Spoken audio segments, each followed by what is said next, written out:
പോലീസിനെയും ദേശീയപാതയിലെ AI ക്യാമറകളെയും ഒട്ടും പേടിക്കാതെ ഹെൽമറ്റ് ഇല്ലാതെ വാഹനമോടിക്കാൻ ധൈര്യമുള്ള ഒരാൾ ചന്തിരൂർ പഴയ പാലത്തിന്റെ തെക്കേയിറക്കിൽ പടിഞ്ഞാറ് വശത്തുള്ള ശാസ്താങ്കൽ വെളി എന്ന വീട്ടിൽ താമസിക്കുന്നുണ്ട് എന്നറിഞ്ഞാണ് റിപ്പോർട്ടർ അവിടെ എത്തിയത്.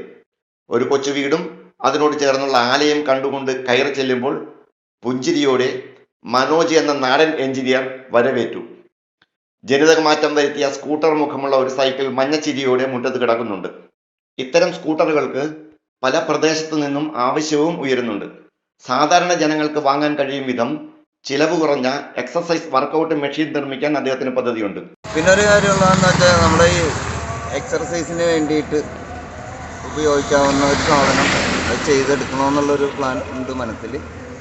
അത് കാലിനും കൈക്കും ഒരു ബലം വരുന്ന രീതിയിലുള്ള സംഭവങ്ങളാണ്. അത് ഞാൻ പ്ലാൻ ചെയ്തിട്ടില്ല, അങ്ങനെ ഒരു ആലോചനയിലിരിക്കും.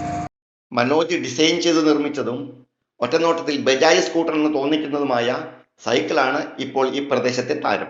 വർക്ക്ഷോപ്പിൽ ലഭിക്കുന്ന ഇടവേളകളിൽ ആക്രിക്കടകളിൽ നിന്ന് സംഘടിപ്പിച്ച ബജാജ് സ്കൂട്ടറിന്റെ മുൻഭാഗവും സൈക്കിളിന്റെ ചെയിൻ ഉൾപ്പെടെയുള്ള പിൻഭാഗവും ചേർത്താണ് ഈ സൈക്കിൾ സ്കൂട്ടർ നിർമ്മിച്ചിരിക്കുന്നത്. സുഗമമായി ഓടിക്കാൻ സൗകര്യപ്പെടും വിധത്തിൽ ഗിയർ സംവിധാനവും സൈക്കിളിലുണ്ട്. അരൂരിലെയും ചന്തിരൂരിലെയും തെരുവുകളിലൂടെ ഈ സ്കൂട്ടർ സൈക്കിൾ പാഞ്ഞു പോകുന്നത് കാണുമ്പോൾ വഴിയാത്രക്കാർ കൗതുകത്തോടെ ചെറുചിരിയോടെ കൈവീശി കാണിക്കുന്നത് മനോജിന് ഏറെ സംതൃപ്തി നൽകുന്നു. മനോജുമായുള്ള സംസാരത്തിൽ നിന്ന് കൃത്യമായ ഭാവി പദ്ധതികൾ അദ്ദേഹത്തിനുണ്ടെന്ന് മനസ്സിലായി. ഇത്തരം സ്കൂട്ടറുകൾക്ക് പല പ്രദേശത്തു നിന്നും ആവശ്യവും ഉയരുന്നുണ്ട്. വർക്ക് കുറയണനുസരിച്ചാണ് ഫ്രീ ടൈമിനാണ് നമ്മൾ ചെയ്യുന്നത്. എത്ര രൂപ ഇതിപ്പോൾ എനിക്കൊരു 10 രൂപയോളം ചിലവ് വന്നിട്ടുണ്ട്. പലരും ഇതിനെക്കുറിച്ച് ചോദിക്കുന്നുണ്ട് വാങ്ങിക്കാനായിട്ട്. ഒരു 15 രൂപ ആണെന്നുണ്ടെങ്കിൽ നമ്മൾ കൊടുക്കാം, ഇതുപോലെ ഉണ്ടാക്കി കൊടുക്കാം. പിന്നെ ഇതും കൊടുക്കാനുള്ളതാണ്.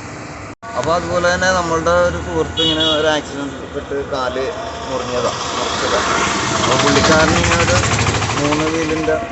3 വീല് വെച്ച് സ്കൂട്ടർ സൈക്കിളായിട്ട് തന്നെ മോട്ടറൊക്കെ സെറ്റ് ചെയ്ത് കൊടുക്കണമെന്നിങ്ങനെ പറഞ്ഞിട്ടുണ്ട്. അപ്പോൾ പുള്ളിയുടെ സാമ്പത്തിക ബുദ്ധിമുട്ട് കാരണമാണ് അതങ്ങനെ പെൻഡിങ്ങിൽ നിൽക്കണം.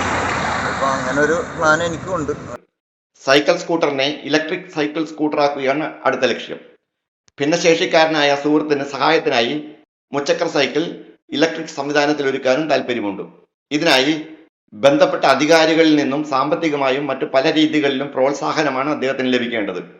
മനോജിന്റെ അച്ഛൻ ദാമോദരൻ ആചാര്യക്കും ജ്യേഷ്ഠൻ മണിയപ്പൻ ആചാര്യക്കും പരമ്പരാഗതമായ ആലയുണ്ടായിരുന്നു. അവരുടെ മരണത്തോടെയാണ് മനോജ് അത് ഏറ്റെടുത്തത്. കൂടാതെ വാഹനങ്ങളുടെ പാച്ച് വർക്ക് ജോലികളും ചെയ്തു വരുന്നു. ഭാര്യ മിനിയും മക്കളായ അക്ഷയ് കൃഷ്ണയും അക്ഷരയും മനോജിന്റെ കണ്ടുപിടുത്തങ്ങൾക്ക് പിന്തുണയേകുന്നുണ്ട്. City voice news bureau, Aroor.